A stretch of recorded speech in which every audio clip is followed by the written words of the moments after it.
మీ business ఏదైనా మీ ఊర్లో promotion చేయాలంటే అది సుమన్ టీవీతోనే సాధ్యం. ఇప్పుడే సంప్రదించండి. Welcome to Suman TV. నేను మీ శివకుమార్. ఈరోజు మనం ఉమ్మడి అనంతపురం జిల్లాలో అమరాపురం మండల్ హేమావతి అనే గ్రామంలో ఉన్నాము. ఇక్కడ వచ్చిన వేళ విశేషం ఏమిటంటే ఇక్కడ దక్షిణ భారతదేశంలో ఎక్కడా కానీ ఈశ్వరుడు లింగ రూపంలో భక్తాదులకు దర్శనం ఇవ్వడం జరుగుతుంది. కానీ ఇక్కడ ఒక విగ్రహ రూపం అంటే మనిషి రూపంలో మాత్రం దర్శనం ఇస్తున్న ఏకైక క్షేత్రం మరియు ఏకైక ఒక ఆధ్యాత్మిక మందిరమైనటువంటి హెంజేరు సిద్ధలింగేశ్వర స్వామి దేవస్థానం దగ్గర మనం ఉన్నాం. ఈరోజు హేమావతి అనే గ్రామంలో ఇక్కడ శివుడు పరమశివుడు వచ్చేసి మనిషి రూపంలో భక్తులకు దర్శనం ఇస్తుంటారు. ఈ ఆలయ చరిత్ర గురించి, ఈ ఆలయాన్ని ఎవరు నిర్మించారు, ఎప్పుడు నిర్మించారు అనేది ఇక్కడున్న ప్రధాన అర్చకులను అడిగి మరిన్ని వివరాలు తెలియజేసుకునేందుకు ప్రయత్నం చేద్దాం. శ్రీ గురుభ్యం నమః. త్రైలోక్య సంపదాలసిమల్లేకానృతేంద్రోపాయ శివ బ్రహ్మణే నమః. యామోసర్లోకానం శాస్త్రవాదాం ధర్మాద పంచాశన బోధ పంచతత్వాదినాయకన్ పంచబ్రహ్మ పంచాచార్యం జగద్గురన్. భక్తాదులకు హేమావతి క్షేత్రం శ్రీ దొడ్డేశ్వర స్వామి గురించి తెలియజేయడమేమనగా, ఇది 7వ శతాబ్దం నాటిది దేవస్థానం. అంటే పెద్దలింగేశ్వరుడు అని కన్నడలో దొడ్డేశ్వరుడు అంటారు.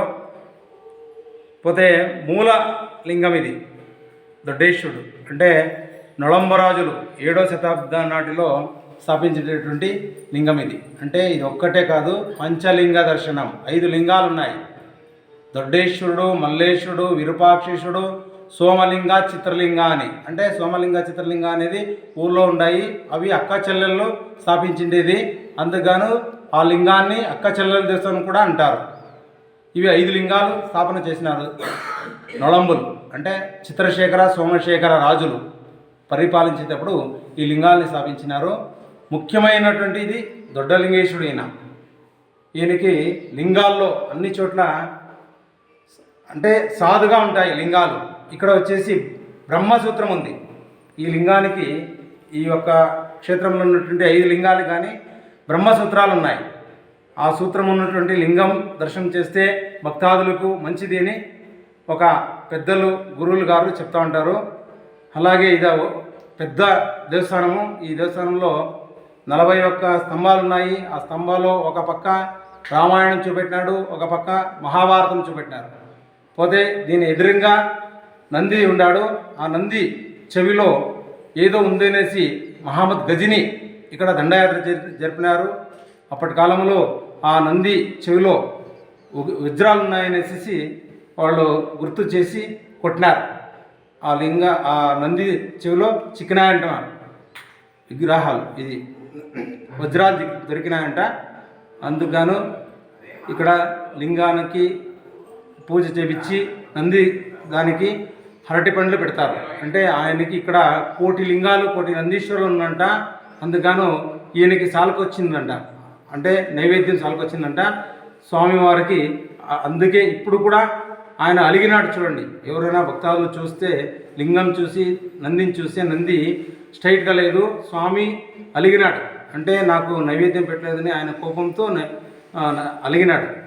అందుకని స్వామికి ఇక్కడ అరటిపండు నైవేద్యం పెట్టేది ఉత్తమం. ఇది స్వామివారికి పెట్టేది నైవేద్యం. అది కర్ణాటక, తమిళనాడు, కేరళ నుంచి ఇక్కడ భక్తాదులు వస్తూ ఉంటారు. మన ఆంధ్ర నుంచి కూడా ఇప్పుడు వస్తూ ఉన్నారు.